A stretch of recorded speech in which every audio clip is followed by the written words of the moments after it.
മാരകായുധങ്ങളുമായി നാട്ടിൽ ഭീതി വിതയ്ക്കുന്ന കൊടും ക്രിമിനലുകളിൽ നിന്ന് പോലീസിന് പോലും രക്ഷയില്ല എന്നതാണ് സ്ഥിതി. തൃപ്പൂണിത്തുറ എരൂർ കണിയാമ്പുഴയിലെ ബാറിൽ കത്തിവീശി ഭീകരാന്തരീക്ഷം സൃഷ്ടിച്ച യുവാക്കളെ പിടികൂടാനെത്തിയ SIക്ക് നേരെ വധശ്രമം.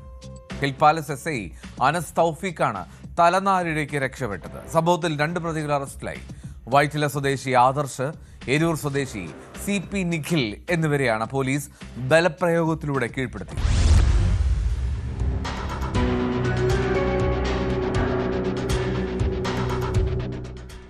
എരൂർ കണിയാമ്പുഴയിലെ ബാറിൽ കത്തിവീശി ഭീകരാന്തരീക്ഷം സൃഷ്ടിച്ച യുവാക്കളാണ് പിന്നീട് പോലീസ് സംഘത്തെ ആക്രമിച്ചത്. ബുധനാഴ്ച രാത്രി 8 മണിക്കായിരുന്നു സംഭവം. ഇതേക്കുറിച്ച് പോലീസ് പറയുന്നത് ഇങ്ങനെ: മദ്യലഹരിയിലായിരുന്ന യുവാക്കൾ ബാറിനുള്ളിൽ കത്തിവീശി ബഹളമുണ്ടാക്കുകയും ആളുകളെ ഭീഷണിപ്പെടുത്തുകയും ചെയ്തു.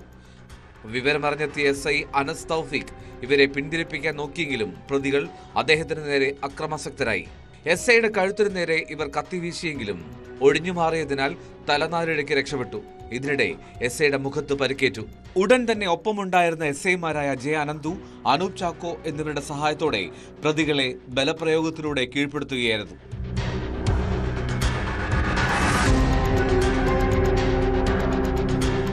സ്റ്റേഷനിലെത്തിച്ച പ്രതികളുടെ അറസ്റ്റ് രേഖപ്പെടുത്തി.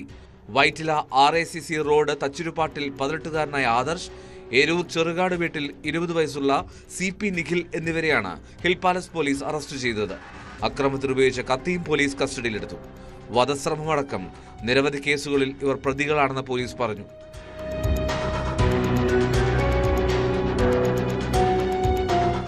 ന്യൂസ് 18 കൊച്ചി.